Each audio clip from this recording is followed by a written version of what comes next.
भारतीय इतिहास की वह महान रानी जिसने मात्र अपने देश और धर्म की रक्षा ही नहीं की अपितु विरोधियों को इतना घातक मुंहतोड़ जवाब दिया कि उसके बाद कभी भी उसके राज्य की ओर आंख उठाकर देख नहीं सके।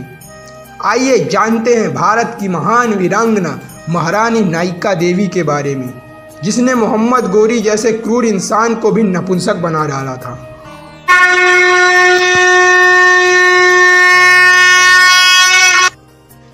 महारानी नायिका देवी दक्षिण भारत के कदम्ब राजवंश के महाराजा परमंडी की पुत्री थी।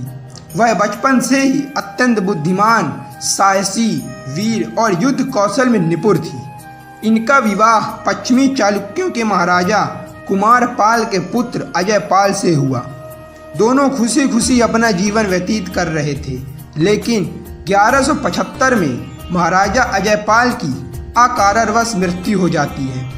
तब दरबार के मंत्रियों द्वारा सलाह बनाकर उनके पुत्र मूलराज को राजा बनाकर राज्य का नियंत्रण और देखभाल महारानी नायिका देवी को सौंप दिया जाता है, क्योंकि उस समय पुत्र मूलराज बाल अवस्था में थे और वह राज्य को नहीं संभाल सकते थे। महाराजा अजय पाल की मृत्यु के बाद चालुक्य राज्य के ऊपर शत्रुओं की दृष्टि पड़ गई, क्योंकि उस समय चालुक्य राज्य धन धान्य से संपन्न था और वहां की प्रजा भी बहुत धनवान और खुशहाल थी। तुर्की आक्रमणकारी जिस समय की प्रतीक्षा कर रहे थे, अब वह समय उनके हाथ लग गया था।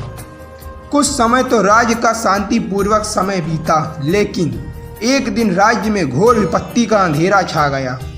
महारानी नायिका देवी के गुप्तचरों ने उन्हें बताया कि तुर्की आक्रमणकारी हमारे राज्य के ऊपर आक्रमण करने के लिए बिल्कुल तैयार बैठे हैं। वह किसी भी समय हमारे ऊपर आक्रमण कर सकते हैं। 1178 ईस्वी में तुर्की लुटेरा मोहम्मद गोरी अपनी विशाल सेना के साथ मुल्तान से होते हुए नायिका देवी के राज्य पर आक्रमण करने के लिए तेज गति से उनकी ओर आगे बढ़ा और आबू पर्वत के आसपास के क्षेत्रों में अपना सैन्य शिविर डाला, क्योंकि आबू पर्वत चालुक्यों की राजधानी से मात्र 40 किलोमीटर की दूरी में था। मोहम्मद गोरी ने युद्ध से पूर्व रानी नायिका देवी को संदेश पत्र भिजवाया कि तुम अपने बच्चों के साथ मेरी बेगम बन जाओ और अपने राज्य की सभी महिलाओं, कन्याओं और धन दौलत को मुझे सौंप दो, नहीं तो मैं तुम्हारे राज्य में खून की नदियां बहा दूंगा। महारानी नायिका देवी ने अपने सेनापति रामवीर से पत्र भिजवाकर यह कहा कि मैंने मोहम्मद गोरी की सभी शर्तें मान ली हैं। राजमाता ने अपनी बुद्धि का प्रयोग किया और अपने राज्य को गोरी के आक्रमण से बचा लिया। अपने राज्य की माताओं और नाबालिग कन्याओं को सुरक्षित रखने के लिए पड़ोसी राज्य के राजा कलहर देव चौहान के पास भेज दी। उधर जब यह खबर गोरी के पास पहुंची कि राजमाता ने बिना युद्ध किए ही हार स्वीकार कर ली है और मेरी शर्तों को मान लिया, तो उसकी खुशी का ठिकाना नहीं रहा। वह जश्न की तैयारी कर रहा था, लेकिन वह यह नहीं जानता था कि यह मात्र एक छलावा है। प्रजा को सुरक्षित करके रानी नायिका देवी अपने दोनों पुत्रों को पीठ पर बांधकर घोड़े में बैठकर गोरी के शिविर की ओर जाने लगी। रानी नायिका देवी से निकलने से पहले ही कुछ सैनिकों ने आबू की पहाड़ियों में छिप गए और भेष बदलकर गोरी के शिविर में जा घुसे, जिसके बारे में गोरी को कुछ पता नहीं चल सका। मोहम्मद गोरी अपने शिविर से निकलकर चालुक्यों की सेना की ओर देखने लगा और उसने देखा कुछ घुड़सवार उसके सैन्य शिविर की ओर आ रहे हैं, और पास आने पर उसने देखा कि एक खूबसूरत महिला अपने बच्चों को पीठ पर बांधकर उसकी ओर चली आ रही है।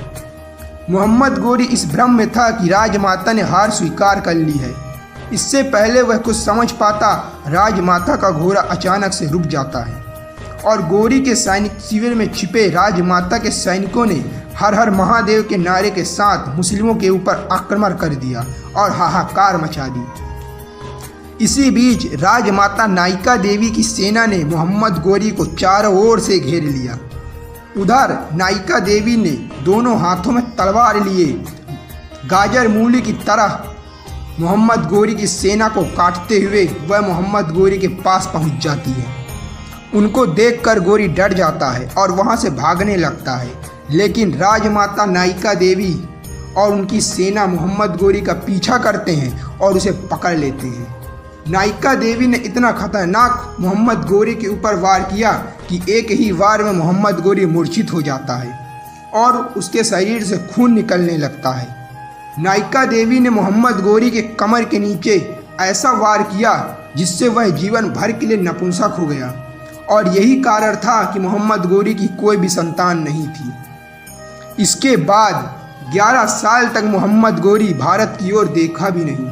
जब नायिका देवी की मृत्यु हो गई तब मोहम्मद गोरी उत्तर की ओर से आते हुए जयचंद राठौर की सहायता से 1192 ईस्वी में पृथ्वीराज चौहान को धोखे से पराजित करके उनकी हत्या कर देता है। लेकिन इसके बाद भी 1196 से लेकर 1198 तक दक्षिण भारत के एक और महान योद्धा सम्राट जयत्रपाल यादव मोहम्मद गोरी को 3 बार बुरी तरह पराजित करते हैं। इसके बाद मोहम्मद गोरी अपने गुलाम कुतुबुद्दीन ऐबक को बादशाह बनाकर वापस अपने देश को लौटने लगता है, लेकिन रास्ते में खोखार के अहीरों ने उसकी हत्या कर दी। तो ये था महान महारानी नायिका देवी का असली इतिहास। इस वीडियो को लाइक अवश्य करें जिससे अधिक से अधिक लोगों तक यह पहुंच जाए।